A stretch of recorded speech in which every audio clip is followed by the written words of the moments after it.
Hi hello എല്ലാവർക്കും റാണീസ് റെസിപ്പിയിലേക്ക് സ്വാഗതം. ഇന്ന് ഞാനിവിടെ ഉണ്ടാക്കുന്നത് നെത്തോലി തോരനാണ്. അതിനുവേണ്ടി 1/2 കിലോ നെത്തോലി ക്ലീൻ ചെയ്ത് വെച്ചിട്ടുണ്ട്. 100 ഗ്രാം ചെറിയ ഉള്ളി നീളത്തിൽ കട്ട് ചെയ്ത് വെച്ചിട്ടുണ്ട്. 5 പച്ചമുളക് നീളത്തിൽ കട്ട് ചെയ്ത് വെച്ചിട്ടുണ്ട്. 1 കഷ്ണം ഇഞ്ചി നീളത്തിൽ കട്ട് ചെയ്ത് വെച്ചിട്ടുണ്ട്.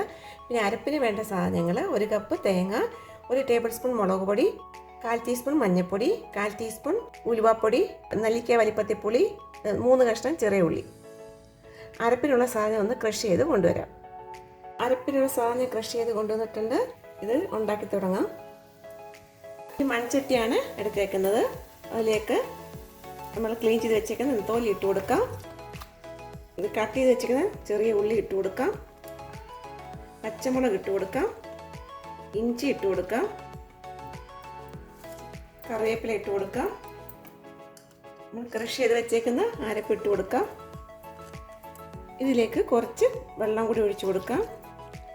ആവശ്യത്തിന് ഉപ്പിട്ട് കൊടുക്കാം.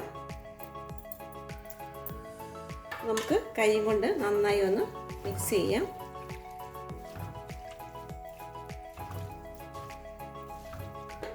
ലോ ഫ്ലെയിമിൽ അടച്ച് വെച്ചൊന്ന് കുക്ക് ചെയ്തെടുക്കാം.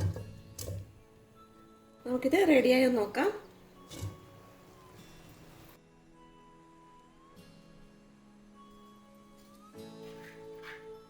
ഇതിപ്പോൾ റെഡി ആയിട്ടുണ്ട്. ഉപ്പൊക്കെ ഉണ്ടോ എന്ന് നോക്കണം. ഇതിലേക്ക് 1 ടേബിൾ സ്പൂൺ ഓയിൽ ഒഴിച്ചു കൊടുക്കുക. വെളിച്ചെണ്ണയാണ് ഞാൻ ഇവിടെ എടുത്തേക്കുന്നത്. ഒഴിച്ചു കൊടുക്കാം.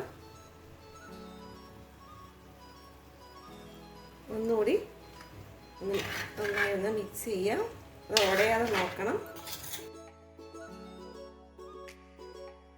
നെത്തോലി തോരൻ ഇവിടെ റെഡി ആയിട്ടുണ്ട്. നമുക്ക് ഈ സെർവിങ് ബൗളിലേക്ക് എടുക്കാം. ഇത് ടേസ്റ്റി ആയിട്ടുള്ള നെത്തോലി തോരൻ ഇവിടെ റെഡി ആയിട്ടുണ്ട്. ഇത് ചോറിൻ്റെ കൂടെ ചപ്പാത്തിയുടെ കൂടെ എല്ലാം കഴിക്കാൻ പറ്റുന്ന സൈഡ് ഡിഷാണ്. എല്ലാവരും ഇത് ഉണ്ടാക്കി നോക്കണം. ഉണ്ടാക്കി നോക്കിയിട്ട് ഫീഡ്ബാക്ക് അറിയിക്കണം. എല്ലാവർക്കും ഇഷ്ടപ്പെട്ട ലൈക്ക് ചെയ്യണം, ഷെയർ ചെയ്യണം, സബ്സ്ക്രൈബ് ചെയ്യണം. അടുത്ത നല്ല റെസിപ്പി ആയിട്ട് കാണാം. ബൈ.